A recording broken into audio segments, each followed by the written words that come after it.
Hey there, subscribe to my channel, and also press this bell icon so you never miss any new updates, cause whenever we upload new video you will get a notification on your phone. The test is in 4-part, Part 1, Part 2, Part 3, and Part 4. Now look at Part 1. Part 1. A campus radio station is going to be in action. An interviewer is interviewing a man from the university for the survey. Listen to the conversation between them and circle the best answer from A, B, or C for questions 1 to 4. You now have some time to read questions 1 to 4.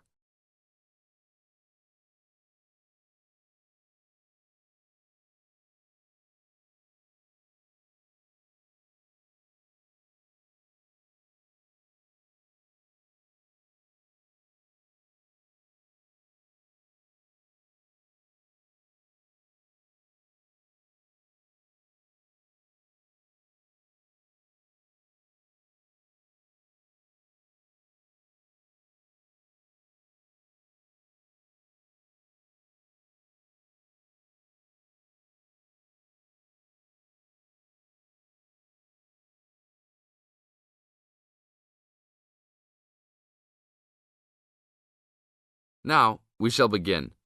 You should answer the questions as you listen, because you will never hear the recording for the second time. Listen carefully and answer questions 1 to 4. Excuse me, I'm conducting a campus survey. Would you have time to answer a few questions? What's it all about? We're doing some market research for a new campus radio station starting in the next few months. That's okay. Sounds good. Great. I'll just work through this form with you. And if we could start with some personal background information? Sure. Right. If I could have your age, please. 26. Okay, good. And are you a student, teacher, or in another job? Well, I'm a tutor, but I'm also a postgraduate student, so I don't know what you might call me. What do you think? Okay, well, I'm more of a teacher, really. Fine. And would you mind if I asked about your salary, or I could leave it blank? No, that's okay. It's $20,000 a year. Thanks. Right. Now about your current listening habits.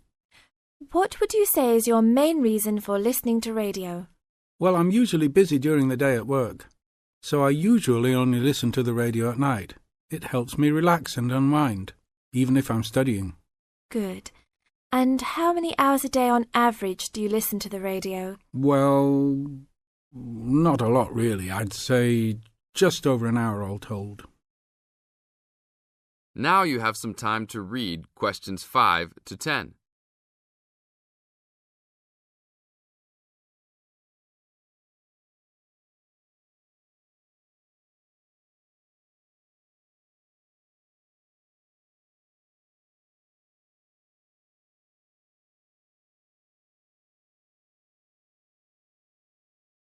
Now listen to the second part of the interview and answer questions 5 to 10.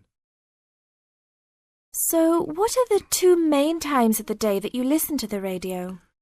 Well, for a little while around breakfast time, and then it tends to be later, after dinner, when I've finished any serious work I need to do. And what sort of radio programs do you like? I like the news, but I also like classical music. It helps me to relax. Fine. And turning to the new campus station, which type of programs would you prefer? I think the existing radio stations cater for my need for news. So I'd like to see programs about local information, providing a service to the campus community. And in the same vein, perhaps more for academic viewers, some lectures or relevant programs. I see. And if you had to give the new director some specific advice when they set up the station, what would you tell them? I think I'd advise them to be careful about the quality of the broadcasts. The sound system. There are a lot of radio stations and people can change their loyalty quickly if it doesn't meet their needs. I think they should do more of these kinds of interview too, talking with existing and potential customers. Oh, I'm pleased you think it's useful. Certainly, yeah. Good. Now, this station will not be fully funded by the university, So how often do you think it is tolerable to have adverts? I think, well, out of that list I'd say every quarter of an hour. Of course, that's providing they don't last for 10 minutes each time. Oh, quite. And are you interested in attending any of the special promotions for the new station? Yes, I'd be happy to, as long as they're held on the campus or nearby. OK, I'll note that down. And finally, may we put you on our mailing list? Well, I prefer not, except for the information about the promotions you just mentioned. OK. Can I have your name and address? Of course. I have a card I can give you. Oh, great. And thanks a lot for your time, and we look forward to seeing you. Yeah, sure. Thanks. That is the end of part 1. You now have half a minute to check your answers.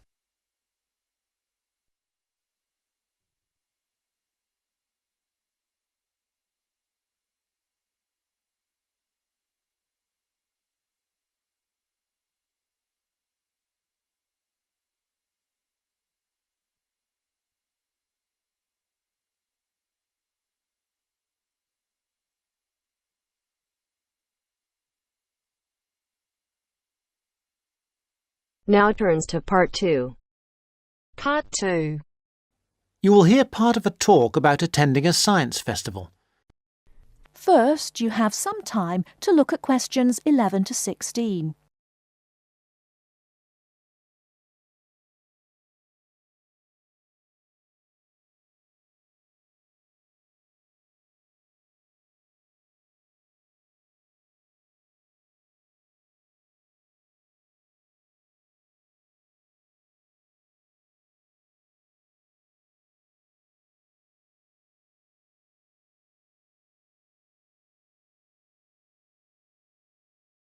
Now, listen carefully and answer questions 11 to 16.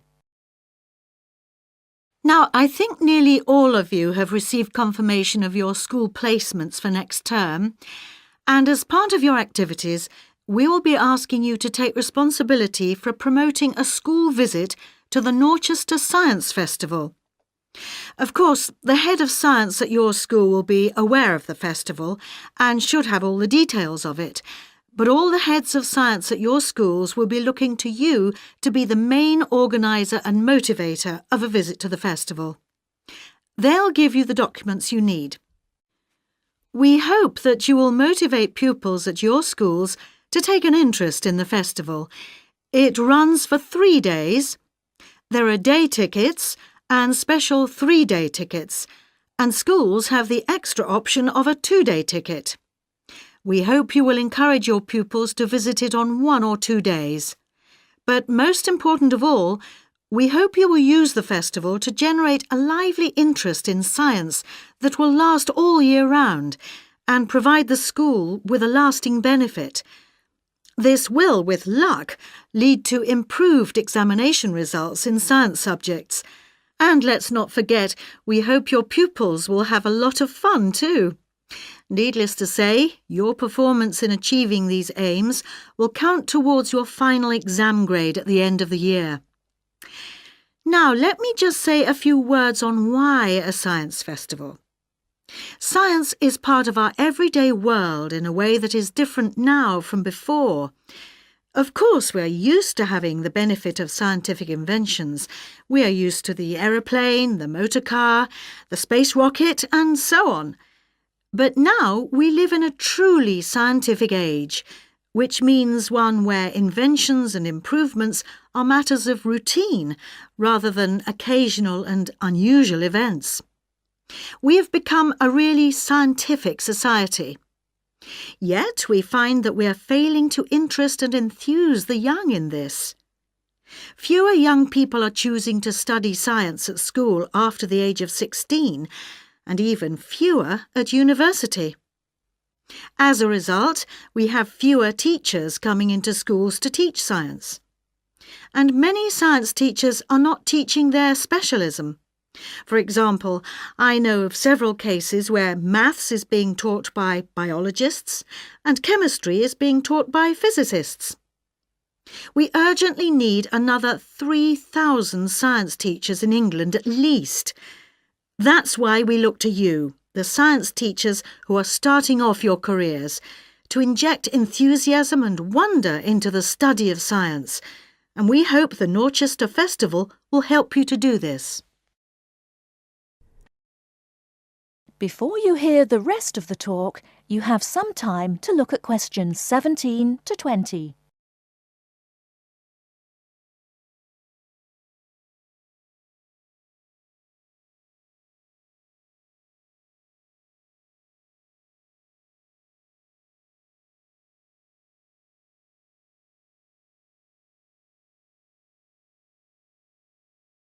Now listen and answer questions 17 to 20. Now, enough of the background. What about the festival? There are 3 main venues where the festival events take place. These are the Millennium Library, the Town Hall, not the Town Hall itself but the Town Hall Conference Centre, and the Norchester Theatre. Now, when you are planning your visits, remember that many of the activities for younger pupils will be at the Millennium Library, and the secondary school pupils may find more to interest them in the Conference Centre. Now, just so that you have some immediate information, I'd like to mention a few of the events that are taking place this year. One event of special interest to people living in this area is called Waterworld. This is a clay model of the southeast of England, and the presenters show you the effects of rising sea levels as a result of climate change. They ask the audience to select the rise in sea level, for example 20 or 40 or 60 centimetres, and the model shows the places that would be flooded as a result. Watch out for your town. Does it sink or does it swim? Transport 2050 is about transport options for our towns in the future. A number of experts will introduce the topic, and then everyone at the event will have a chance to speak and give their views. Science in a Suitcase is a comedy act by 2 scientists who do crazy experiments and sing songs and play the clown to large audiences every afternoon. I'm particularly looking forward to that one, which should be entertaining.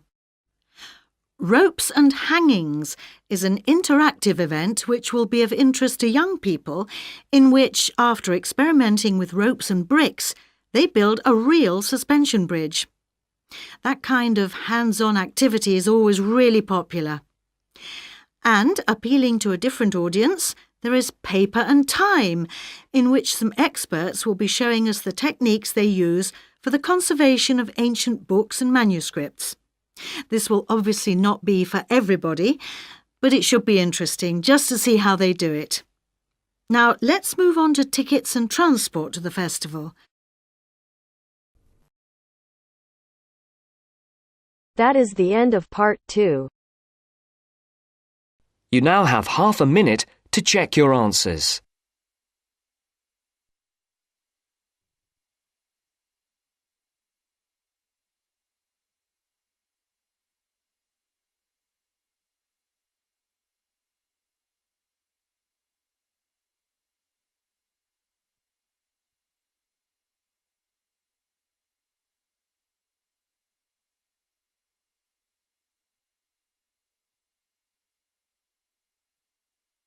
Now turns to part 3.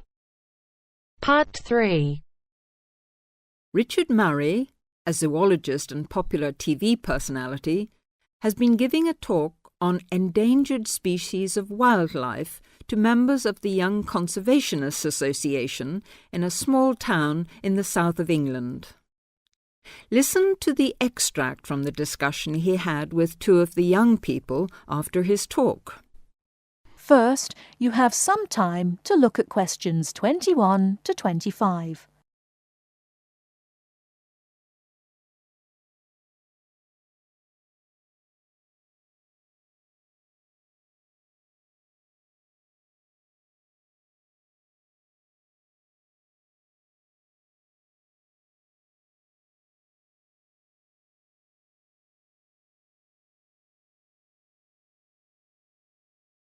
Now listen carefully and answer questions 21 to 25.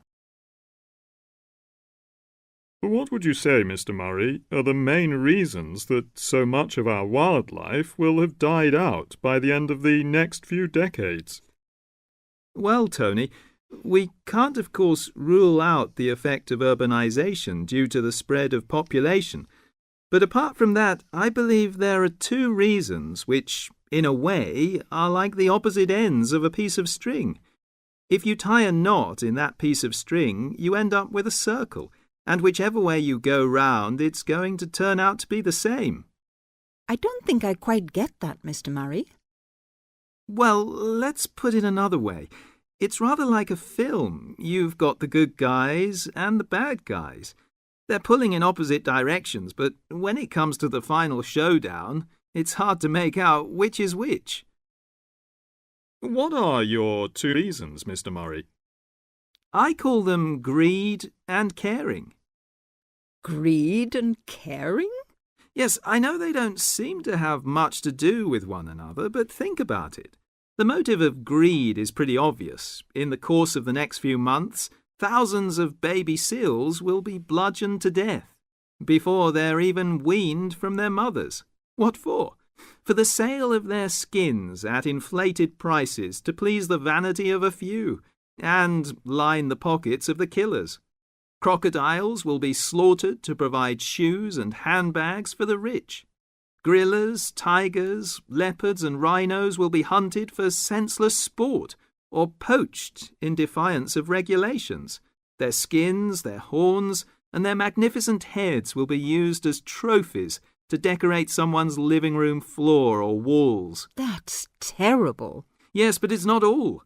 The whale, probably the most impressive and certainly one of the most intelligent sea mammals in creation, will be cruelly hunted and harpooned to make more money for the profiteers.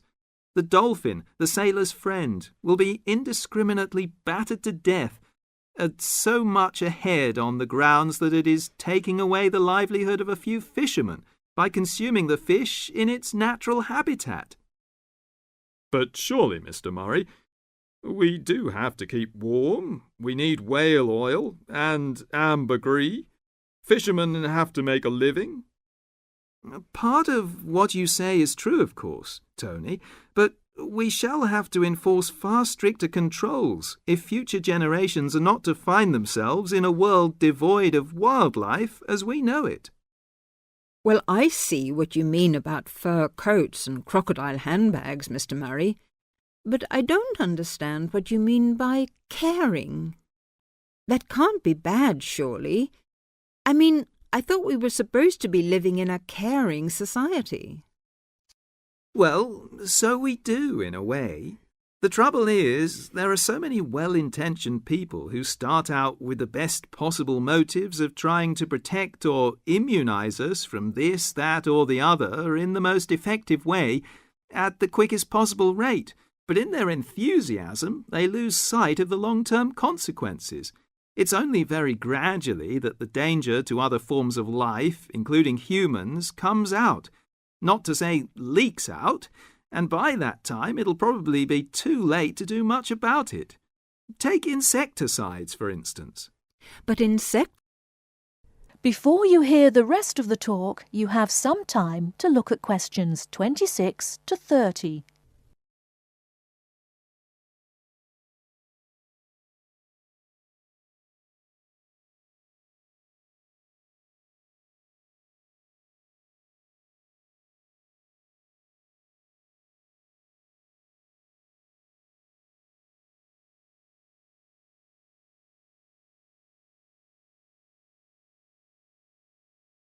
Now listen and answer questions 26 to 30. But insecticides protect crops from pests. They destroy disease-carrying mites and creepy crawlies like cockroaches. True, but nature has a way of developing her own immunity against insecticides and other pest controls, with the result that the biologists are driven to inventing stronger and stronger compounds, which, though they may annihilate the pest, nevertheless permeate the environment. are assimilated by plant and animal life and become absorbed by the soil. Countless innocent creatures, the beaver or the mole, for example, are performing a useful task in the natural control. The alarming prospect is that as these poisons enter the foods we eat, and consequently our own systems, they'll find their way into the body of the pregnant mother and into her milk, offering incalculable risks to the unborn or newly born infant. In spite of all our technological expertise, our time is running out. We're virtually destroying ourselves. That is the end of part 3. You now have half a minute to check your answers.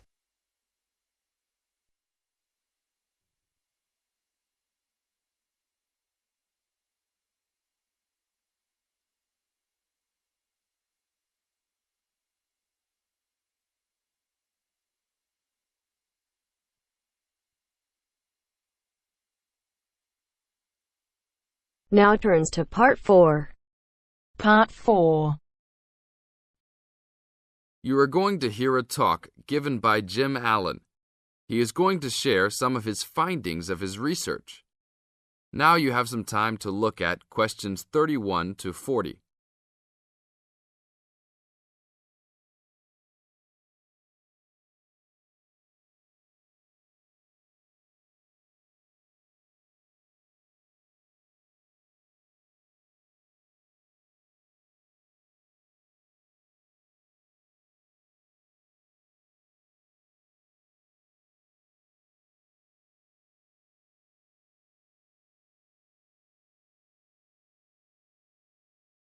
Now, listen carefully and answer questions 31 to 40.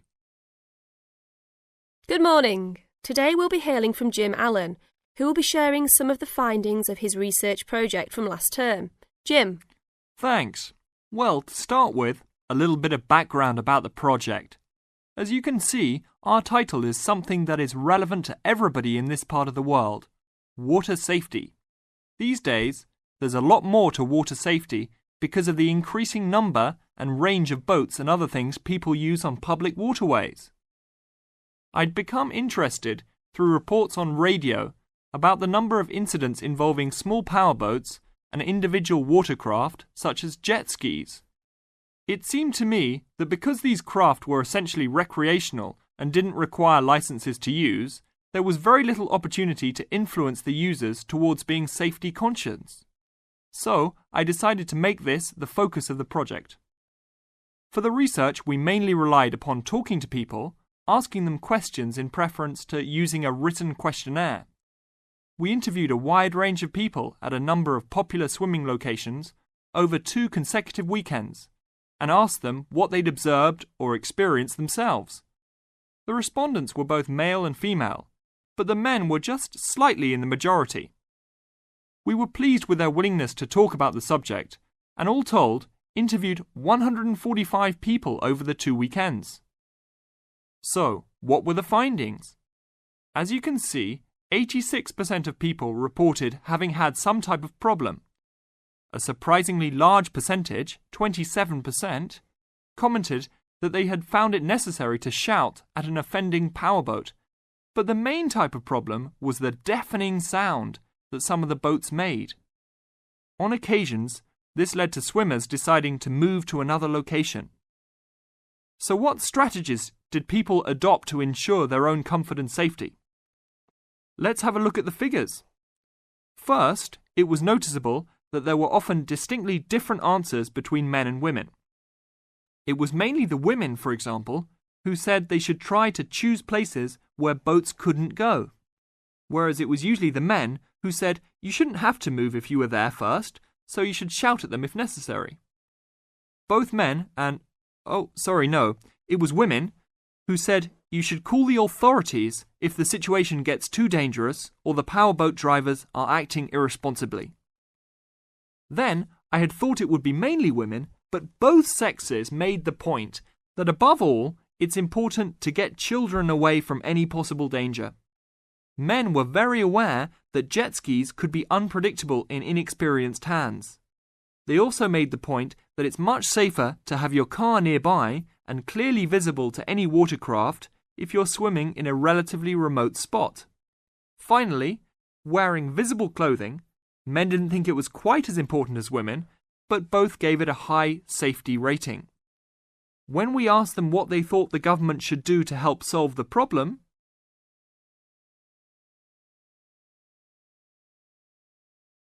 that is the end of part 4. You now have half a minute to check your answers.